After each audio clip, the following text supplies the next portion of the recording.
break?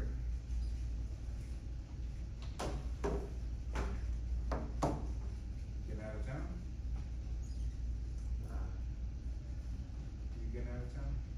No. You getting out of town? So, what I decided to do is give us Thursday off. Alright, so we can focus on, the quiz, if you haven't already done the quiz that's on Blackboard.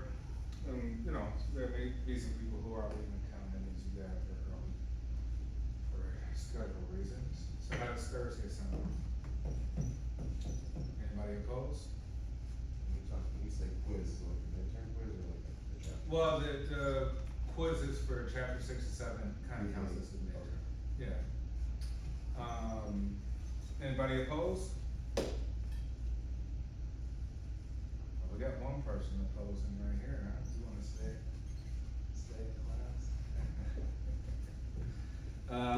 Alright, so yeah, we'll stay home Thursday for those of you who got other stuff you need to do. Alright, chapter 8. Chapter 8 deals with buying, utilizing, and disposing, right? Buying, using, and disposing. How companies can make us or help us decide on what to do with the product, how to use the product.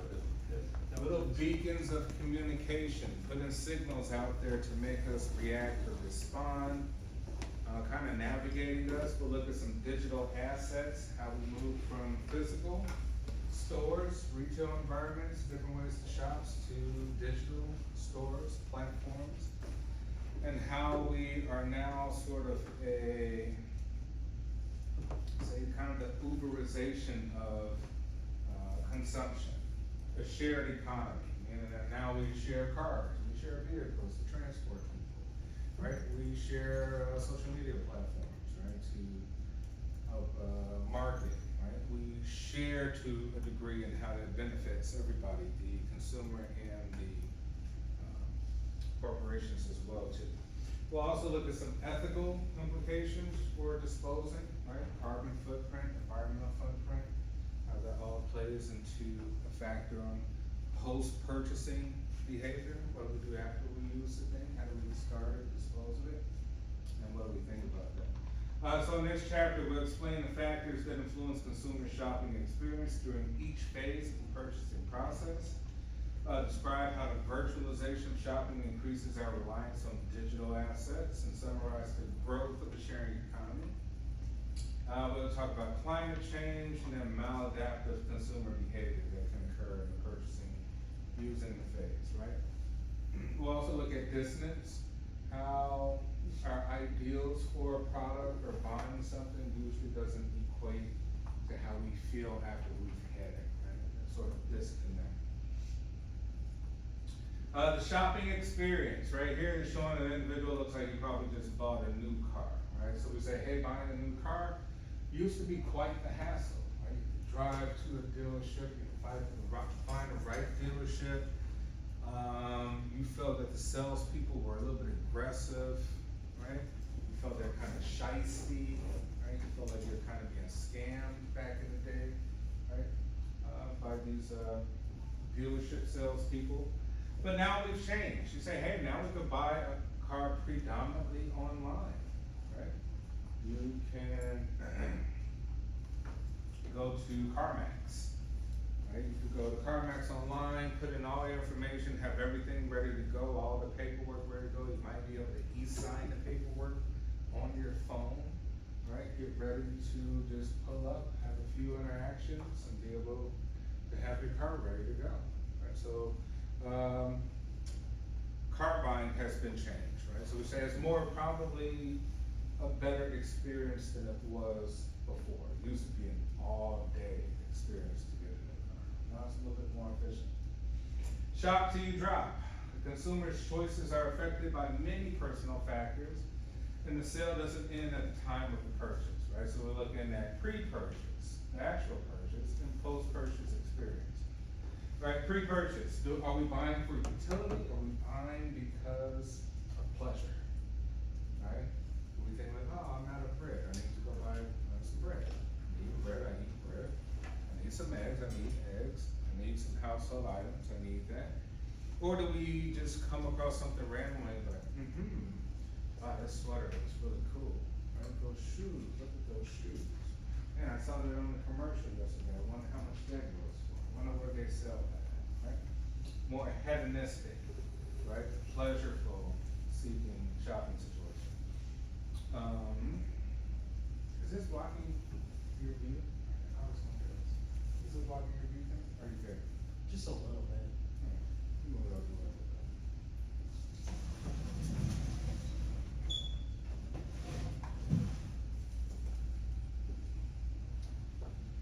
Right, so it's a hedonistic shopping orientation.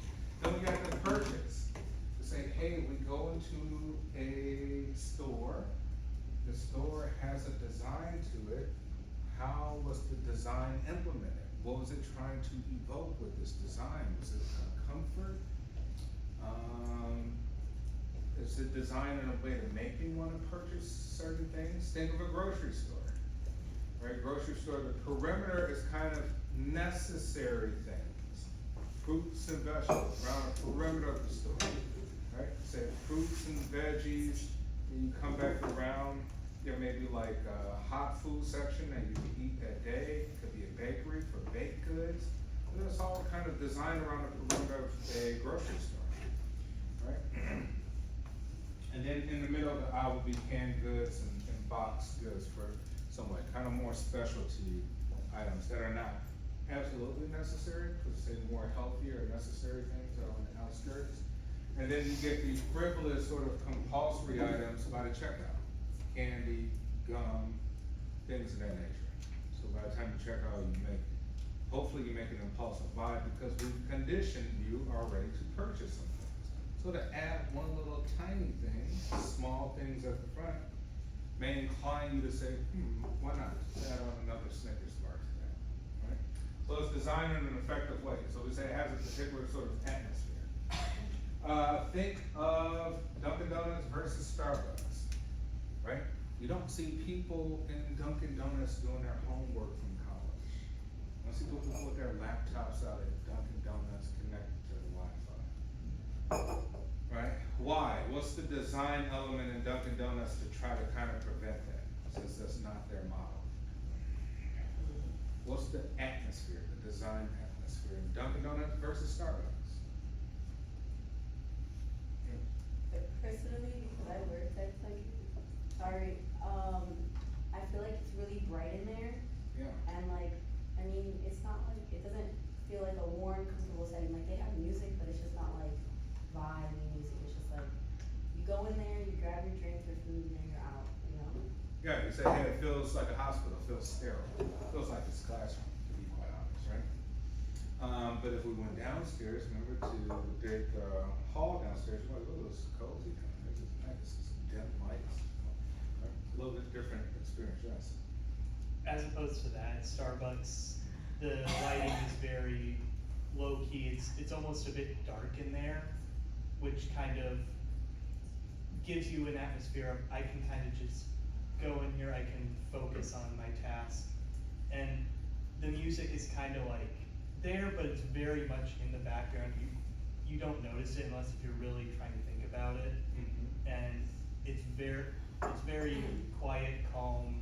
You don't have to worry about anything. Okay, so Starbucks has a different atmosphere, right? It's dim lighting. We say the brighter it is, the quickly you'll get more tired.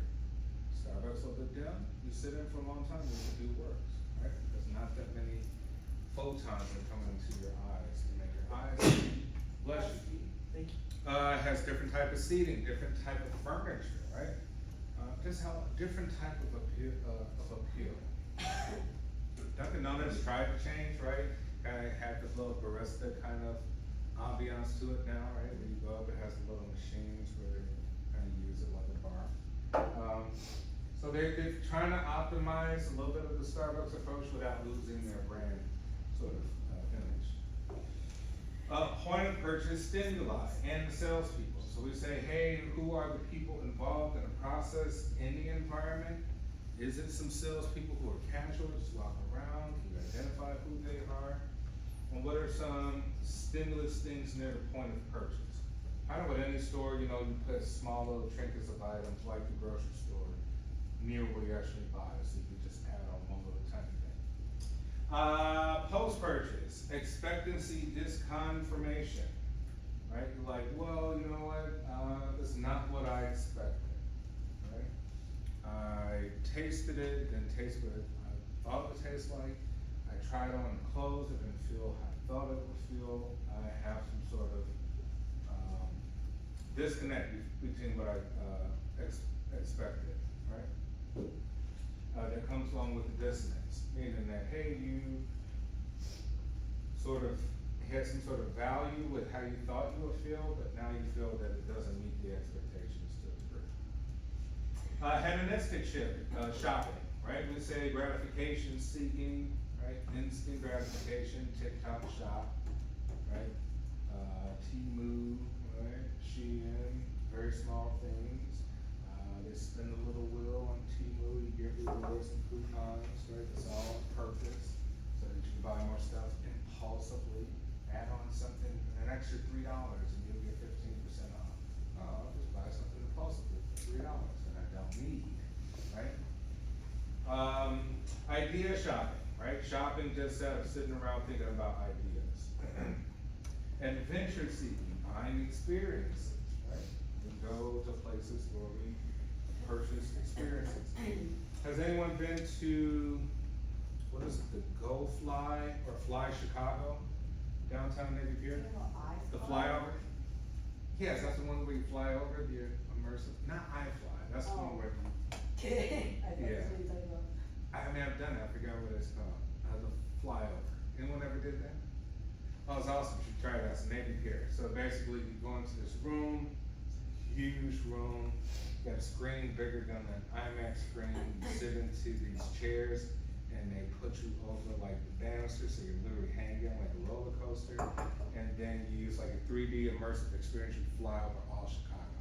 And you go up the size of the buildings, the Sears Tower, and it feels real, right? And they even take you to ground level, it's really cool, they take you through buildings, like the Chicago Theater, it's worth it, it's about like $30 or something.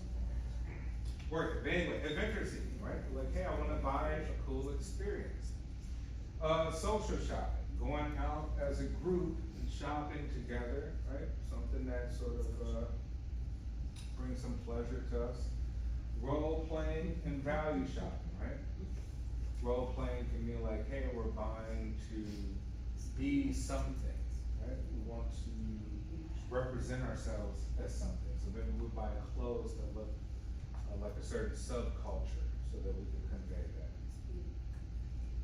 Or value shopping, buying just for plain saving money, good quality items, things that do that. So we say we have things like design thinking. Right, when we say design thinking works, we see the infinity here, right? We see the loop, how it all kind of integrates together. We say the first thing we can say is empathize, understanding people, designing things for our customers that we think they would like, right? Understanding who they are as opposed to forcing things with their own sort of measures. Next, we define figuring out the problem. What is it that they need, right? What is it that they want? Next, we can have testing, right? Which is kind of in the center, but it can kind of loop back around. So we can go from define all the way to ideate, generating your ideas, prototype, creation and experimentation, and testing. So we said this is how we kind of should design products and services where we understand people, we know what their problems are, they're trying to find solutions to problems, generate ideas that convey those solutions, and we have prototypes to represent them.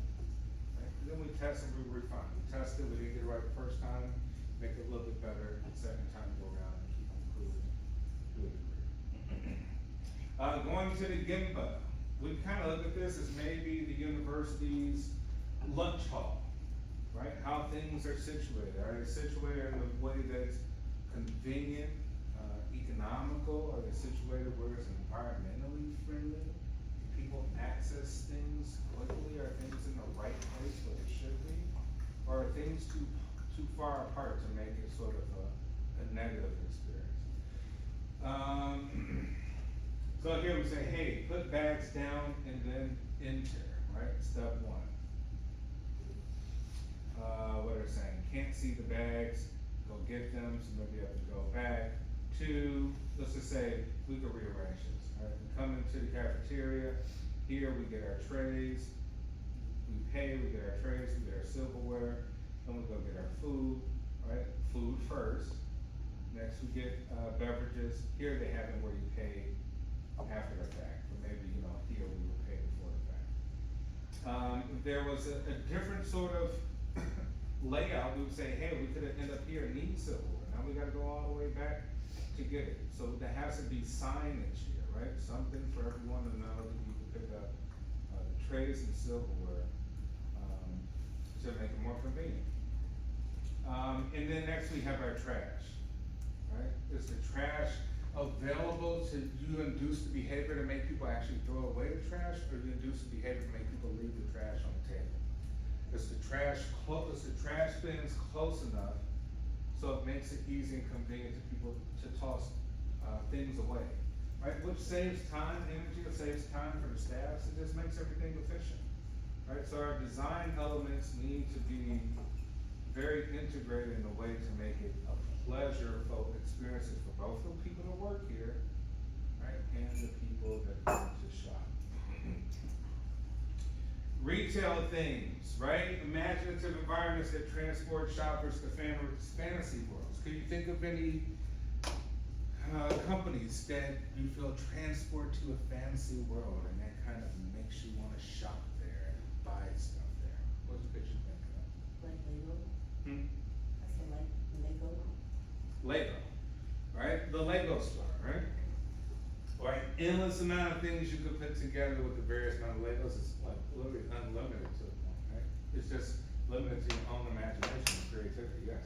I know, I would say it's like fairy tale like, but like the Bass Pro Shop. Cause like, you know, usually they have like a lot of like woodsy type theme stuff, and they have like a big old, what's it called, like not aquarium, like a big tank of Oh, yeah, fish, yeah. that's always cool, and like, they also have like little scenic, like. The one in areas. Bolingbrook, right there? Yeah. Yeah. It's like a giant, like attraction kind of. Yeah, you say, hey, Bass Pro Shop. You come in for one thing and then you kind of explore and like, hey, what if I need to go hiking? Right? What kind of gear do they have for that? You might come in buying some firearms, right? Take a look. You might could try them out, at least feel them, and that might induce you to go, hey, this is not so bad. These are pretty cool, right? So yes, Bass Pro Shop has a landscape thing, a marketscape thing.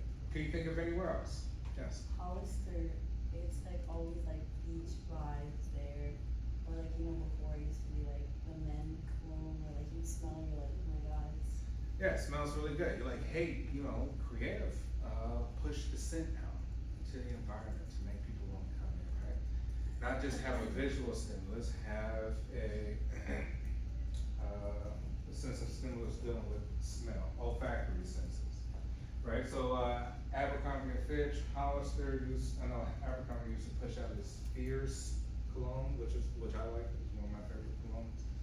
And you would smell it as you walk through the mall, right? And then you know, end up finding yourself in Abercrombie trying to find something there. Cyberspace things, right? So it doesn't have to be a store, it could be a website, right? A website that you find really cool, that you can navigate and gives you kind of same sort of experience. Mindscape things, draw on abstract ideas and concepts, right? So you can have it to where people can be a little bit more artistic, right? Thinking of creative ways to do things. We just mentioned sense, right? Atmospheric. We say conscious design of space in its varied dimensions to evoke certain effects, right? If you're a restaurant, you put out scents as well too. Bakeries, right? Bakeries. Colors, sounds, pump out some music, right? Get people's attention just walking past. Other sensory cues, right? Anyone ever been to American Girl Place? Yes. You know that, right? American Girl Place. you know, it's kind of world theme of dolls, where you can get the doll's hair done at the doll salon, right?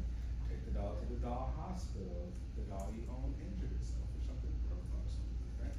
There's almost this idea of taking care of a child, basically. You know, you're buying things for a child, so that child can take care of your little child doll. But it works. In-store decision making, unplanned buying and impulsive buying. So set up things to where people can randomly bump into things and maybe consider, right? Because you want the people to not think too cohesively. You may want to kind of break things up, have different zones, right? So that their mind is a little bit chaotic, right? Which leads to kind of a little bit more poor decision making and unplanned buying and impulsive buying. Salesperson, a lead role in the play, right? We can maybe even think of salespeople not necessarily as people. You know, it could be the way that the website is designed. We're talking cyberspace. It could be an avatar that talks in the website of some sort. It could be a pop-up. It could be a bubble. It could be anything, right? But something that leaves us in the role of the play. Impulse buys are often triggered by environmental cues. Are you satisfied, or do you have the distance? Here we have a cartoon saying, hey, I got to buy this. And what is she buying? How to stop impulse buying. The book, right? In the self-help section. Design thinking influences on customer satisfaction, right? Thinking of creative ways on normal, regular products, how we get our products to be different. So just for example, right? Like, hey, mayonnaise or ketchup. Let's buy some mayonnaise, let's buy some ketchup or something. And you go and you see, oh yeah, I expect the mayonnaise and ketchup to be upright. That's what it normally looks like. Interesting, look at this, look at what they did. They placed it to where I could have it already upside down because I don't have to squeeze it upside down in the first place. They've eliminated one step in the process of putting mayonnaise and ketchup and mustard on my sandwich.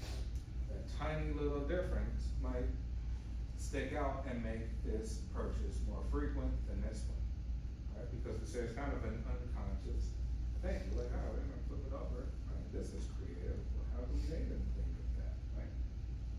How come they didn't have that design thinking, right? Here's a question: in what ways do you experience time poverty? Women just not having enough guests. Oh, I was gonna say, I don't know if it was in the class that I had with you last semester, but like was it like the water that like, it's like death water or something? Not death water, like, if you know what I'm talking about. Liquid death? Yes. Didn't you show us a video about that? Yeah, about the liquid death. The boxing and stuff of that? Yeah, I don't remember exactly what was I saying about the liquid death. Was it just the name itself that got the attention? I think it was a name as well as the fact that it drives like a different attention to like the product itself. Yeah. It's water, but it's like, it looks like it could be like alcohol or like. It looks like it'd be something alcohol. Yeah. bad. You're like, hey, that actually might be good for people who are addicts, right? In some way, right? You know, I'm like, you know, you're like, hey, I'm getting satisfied with part of the process. You're like, yeah, I do like the bottle of this and blah, blah, blah. It's part of the process of consumption, right? Yeah, think of water. Water is a great example. Water. What's the running joke?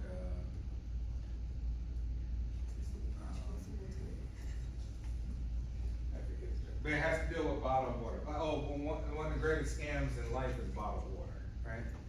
It's like the greatest scam in history. We all buy it. We bought into it, we believed it, right? Chicago has the best tap water, I think, in the entire country. Right? It used to be a glacier. This is very good water, and we have one of the best filtration systems as a city.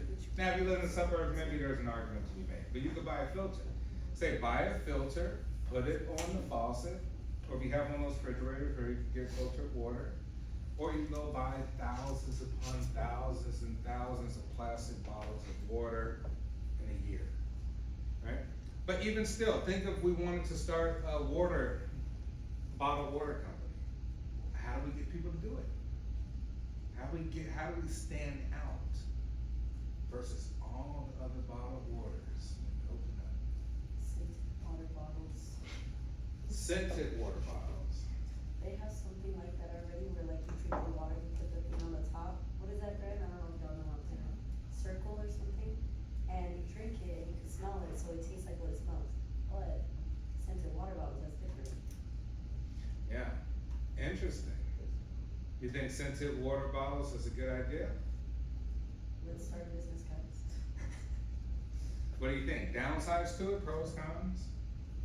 Would it be like a reusable bottle, or like the whole package would be sent? I think it should be reusable, but obviously the scent will fade, so you have to buy another thing like to wrap around the water bottle to keep the scent going. Right, it's like, hey, we'll create a little sleeve. And you gotta buy a sleeve too, right? Oh, we can have a refill and a little filter of the scent you want. What do you want, lavender? What do you, some other stuff, right? Endless amount of things. We would say, hey, creative design thinking. The number one thing when purchasing water, right, that really stands out, is really two things. Cheapens the price, and it's the bottle itself. Right? It's price and the bottle. It's just like wine. No one really could differentiate it if you're not like a real wine connoisseur, the difference of wines when you go to the store, right? They all looks the same. The only thing that stands out is the design on the front of the bottle. It either captures your attention or don't, right? It sticks out or don't. Maybe you put it in a big gold foil and you make it all gold, you might capture the attention of somebody, right?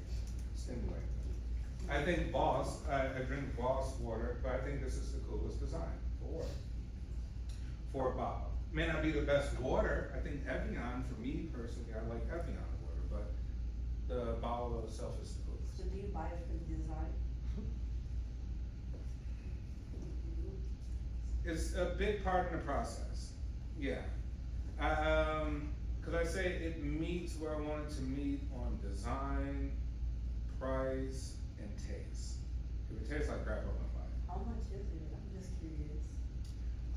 You could buy the plastic water bottles, or you could buy some of the glass water bottles are pricey. The plastic ones are not so much. But yeah, it's like, hey, there's a mark of where price meets my expectation of taste and the design too, right? Like the sweet spot, right? The sweet spot. Can't get it all right. You can't get everything like perfect. Okay, here's a question. In what ways do you experience time poverty? What products do you purchase because of a sense of time poverty? Basically, it's actually what products do you impulsively buy? Do you find yourself impulsively buying because you just don't have that much time, that you're on the go, you're busy, you got stuff going on? I give you a couple of minutes to talk within your group. Actually, we're gonna get out of here early, so we'll probably get out of here about 50 after. White shirt, white t-shirt. Time problem. It's easier to like put on and save.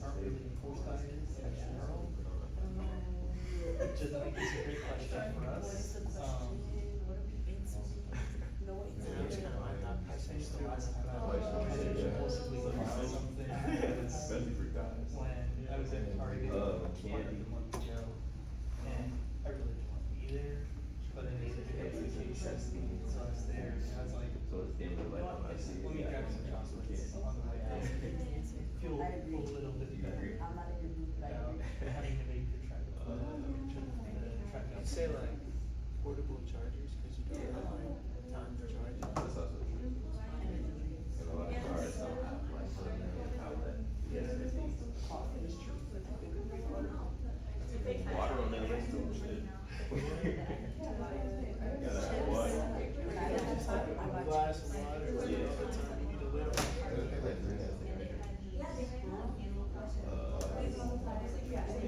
it again, say it again.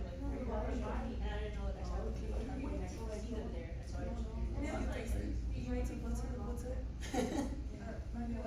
What product is my first?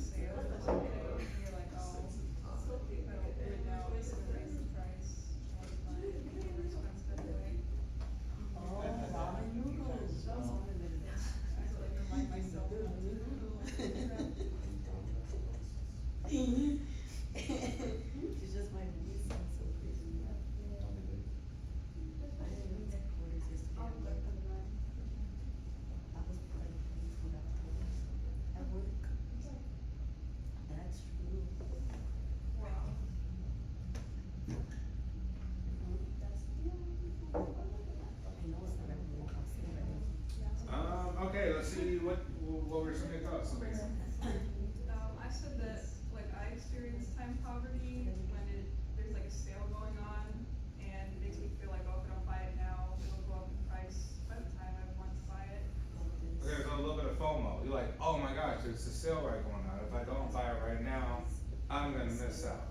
There'll never be a sale ever again, it's like, right? But we kinda experience it, like, we gotta get it now because this is great. But then, you know, we don't stop to think like, hey, maybe that's the real cost of the product, right? Maybe the average real cost is like a 30% markup, and so they put 30% off, and it's kinda like, okay, right? So you're like, we don't think that deep, we just see a deal, and we think, we gotta get that deal right then and there. I mean, I don't know if it counts as time poverty, but it's like, whenever I see something that I usually don't see that I usually want, like at a store, I'm like, oh my gosh, I never see this here, I need to buy it right now because I know I'm not gonna see it for a while. At a particular store? Yeah. Yeah, you're like, hey, look at this cool new item they have in the store. This is a place I like this store, I like this environment, it's like being at home. If you notice something unusual, you're gonna pay attention to it, and you'll kind of like impulsively want to have it in some way, experience it in some way. I don't think it really counts as time poverty, but, the only experience I could think of recently was when I went up to the store and I really didn't wanna be there, so I decided to get myself some chocolate to make myself feel a little bit better about having to go up there. Alright, you're like, hey, you know what, I have anxiety about being here, anxiety gives us cravings, so like I need something to satisfy these cravings, to bring down anxiety, so I can feel comfortable being here. If I wasn't here in this environment, I probably wouldn't buy the chocolate, right? If I bought the chocolate because of the environment itself. Okay. So what I told them, like, the first thing that popped up in my head when I thought about time poverty was like how before lockdown and during COVID times, there was a toilet paper surge. Yeah. And that was the first thing that popped up in my head. And it was like, I remember going to the stores and like seeing how limited the toilet papers were, like how we could only purchase like one or two. Yeah, you think of like, hey, they're never gonna have toilet paper, right? So you're gonna have to buy it in bulk. So you're like, hey, I'm gonna buy it in bulk, but I don't know. You're like, is it a conspiracy? Is it the logistics on purpose to make people buy big amounts? You get it out the store at this unit price versus just coming to get your little toilet paper that you need for a week, right? You don't know. You're like, hey, it could have been conspired that way, right? With the toilet paper manufacturers, with the retailers, with whomever. But it was gone, and so you wanted to make sure that you have some for the future.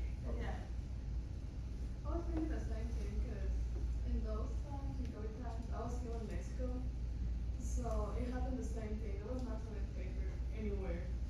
So like, really rare to find it. It was Okay, pretty so- funny to see that, because I'm like, Yeah, I remember, it was a frenzy, like, people were like almost fighting over toilet paper on some of the videos that I saw, like Walmart and stuff. Jay, anything you could think of that you buy impulsively? I would say that toilet paper. Toilet paper too? Alright, over here. What do you think of? So first thing was, I was thinking about portable chargers, cause like, when you're like late or running out of time, like it's really convenient to just like have a portable charger that you plug into your phone. So that was one thing, and then, yeah. Okay, so portable chargers. I said white t-shirts. White, you can never have enough white t-shirts. Yeah. And it saves you like time. You don't feel like putting on like. Yeah, then a white t-shirt saves you from the thinking of assembling an outfit, right? It Yeah. goes good with it, a white t-shirt or a black t-shirt goes good with everything, so it makes sense to have quite a bit of them to rotate. What about here? Let's say like, you know, like the pre-made meals, like the ones you find like at the grocery store or whatever. Yeah. So it's like, you don't have to you don't have to like go through the time of like actually making food, just get it there. Yeah, you're like, hey man, I want a home cooked meal, but now that I'm in the grocery store, I'm like, I don't wanna cook it myself, right? So I'm gonna buy one that's pre-made, or, you know, you just heat it up, or something to that degree, you can put it in the microwave. What about here? I was going to say instant noodle. Instant noodle, the one you put water and then it's. Ramen noodle. Oh, ramen noodles. Yeah, ramen noodles are good, right? They're And it takes very, 2 minutes. yeah, and they're quick. And it's cheap. And it's cheap, super cheap, right? $1. What about over here?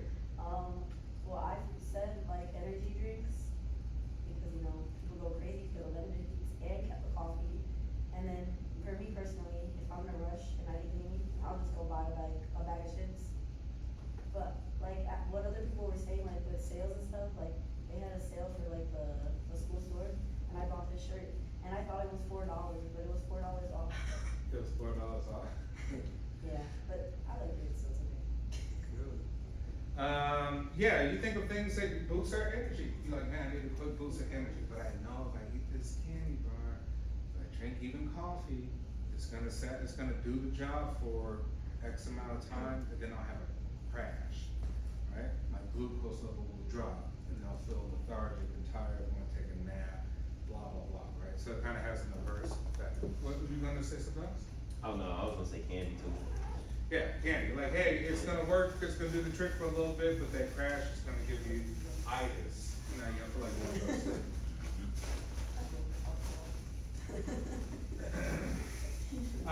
Hey, the virtualization process, right?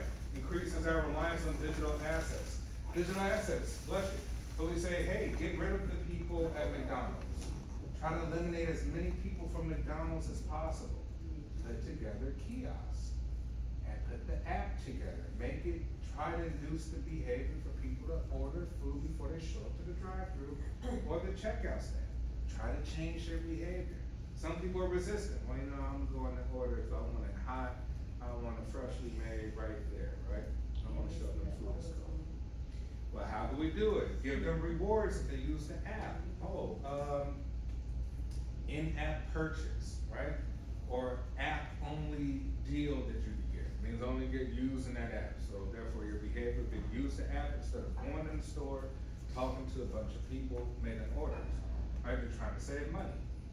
And they're trying to increase the speed in which they can process customers through. So Sephora has a virtual try-on featuring in-store, this in-store kiosk, right? Digital assets that the company owns and they can use.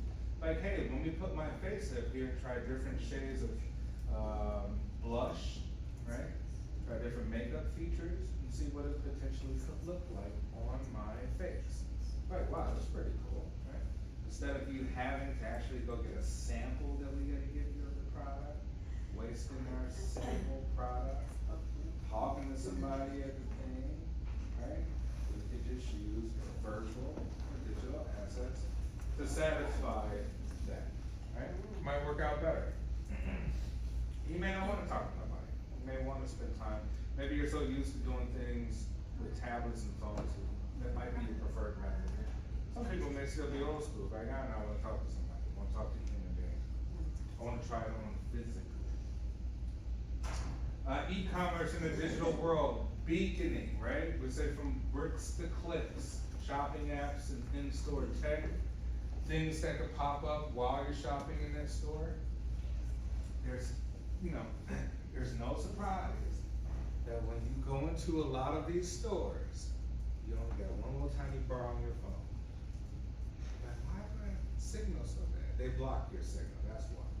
Why? So you can use the in-store Wi-Fi, so they can track movements, track what you buy, track what you look at. Right, so when you go in the grocery store, man, the signal's horrible in Mariano's, or whatever, right? They want you to use that Wi-Fi, they're like, oh, free Wi-Fi. McDonald's as well too, right? You'll see your signal kind of crash, use that Wi-Fi, and now they can track everything, right? They can see stuff, get information about you. So they're using the technology to their advantage.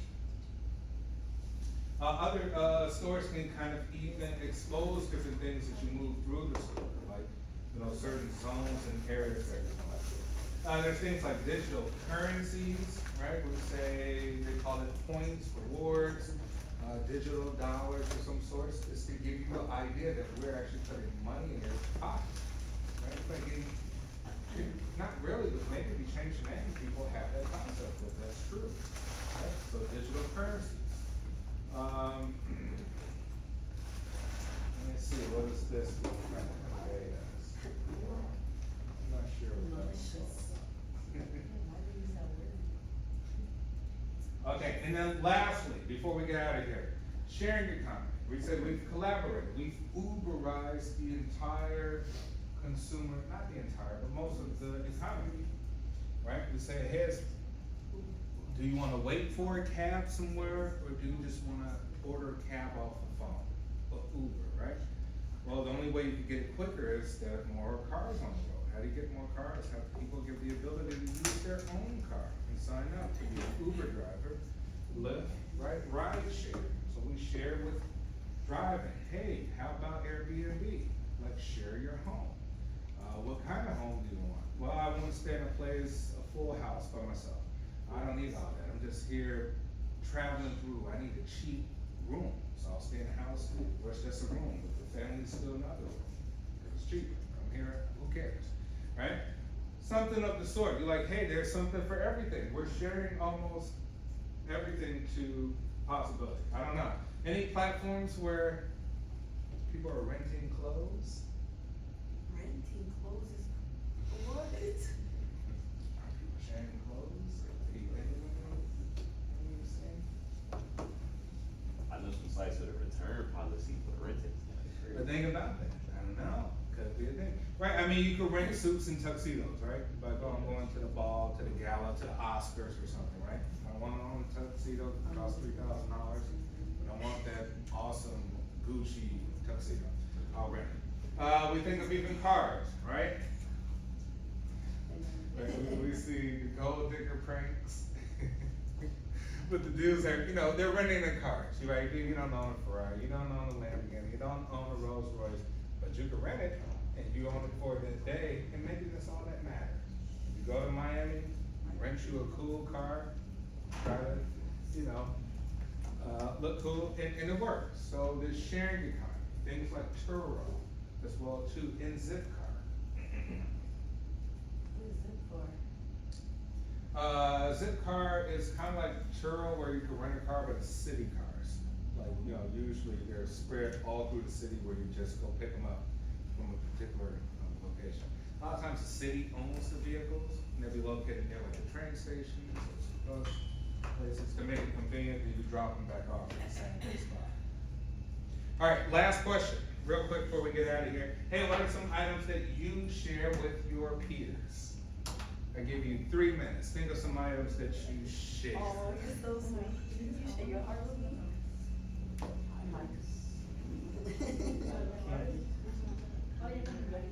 My charger.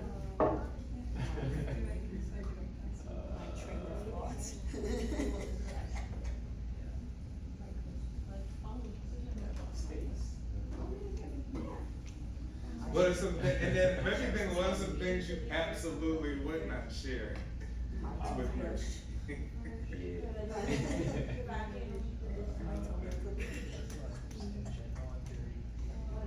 Hey, think about it. You probably wouldn't share your phone. I mean, You would? my closest, like my closest, yeah, they do.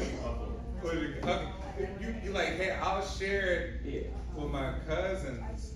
All of them, the male and the female? yeah, Okay, well, not, okay. Yeah. Cause some people be like, there's still a restriction. yeah. If it's a guy, right? You're like, if it's a guy, you're like, oh, cool, yeah, whatever you see, I don't care what you see, right? Were we saying that? Yeah, I'm an open book, Yeah, right? yeah. See? Unlock. Okay, here, what are some ideas? Things you share with your peers. What are some things you share? Yes? Like a charger? See? Okay, we say, hey, chargers, are shareable, right? You need a charger, even companies might, share their charger. A lot of times I'm in a restaurant, my battery's low, I'm like, I'll just take it up to the front stand, like, hey, did you charge my phone? You got a charger somewhere? Yeah, sure, no problem, right? I'll let them, charge it for me. or your friends, or something of the case. Something, yes. Since we're roommates, we usually share, some stuff. For example, we share the vacuum, fridge, the TV, dish stove, what else? Sometimes we share utensils if we don't like the Yeah. plastic utensils. They're plastic utensils. Yeah. Right. Yeah, like. Sometimes we also share food. If some, like, if one of us, Yeah, buys like- many food, we just share it. Or Yeah. like snacks. You're like, hey, companies, maybe know that people like sharing food, right? And so we have things like tapas, right? Where we're like, hey, give it things where it's just a bunch of stuff, and everybody can kind of share, eat the same stuff, have the same experience at the restaurant. So think about it, if you eat different meals and you don't share with the person, you just gotta think about how their burger tasted. You didn't try it because you had steak, right? But if you had a shareable, you're like, man, all of that was good. That's a better conversation once you leave the restaurant. That could work. So sharing food is, you were gonna say something, Jay? Netflix accounts, like Paramount, Disney Plus, and all those platforms. Yeah, absolutely. Netflix accounts, YouTube accounts, right? All sorts of things, cause you figure that's such a frivolous thing that you don't, it doesn't really matter. No one's gonna intrude in some way, bad, delicious. Anything else? I share my aquaphor Yeah, Aquaphor? for people that try to. Okay, Aquaphor. Okay, lastly, anything you absolutely won't share? Like I said, toothbrush. Toothbrush. That's just wicked. Cologne. Somebody needs your. You won't share your cologne. Why, you don't want nobody to I don't know, smell it? dude. I gotta actually like see it and like be like, nah, you can't use that. Like, I don't know. Ain't nothing. Maybe like deodorant or something too, right? Yeah, That's a little bit kind of. Hair stuff, hair products, Maybe hair products, Your I shower wouldn't share stuff. my makeup. makeup. Yeah, like mascara or like, the palettes, maybe. Is it the fact like, I don't want them, their skin might be different than mine, I might get a reaction or something. I don't touch my wallet. Okay, your wallet, definitely. Your shower Yeah. loofah. Your loofah, yeah, definitely. We like things in your shower, things that are kind of that intimate, too, that have touched their body. We don't want other things, unless it's like our children, right? Our children will probably eat the same food, same fork, spoon. That's my kids, right? That's an exception. But maybe I won't even do that if I know they're sick. I'm like, I don't want your germs. Probably say like jewelry, like if you have like a necklace that I wear all the time, I probably wouldn't let that to someone, You wouldn't, yeah, you're like, hey, something that's really expensive, too, right? Cause you're like, if something's so expensive and the person can't afford to replace it, something happens, then you. I just wouldn't wanna put them in that situation where they feel like the bad guy, if they like lost it or broke it. Yeah, you just see a disaster waiting to happen. Alright, that is it, everyone. No class on Thursday. Just take care of the quizzes, the quiz that's on the module. And that's it. Everyone have a great spring break. I'll see you when you get back.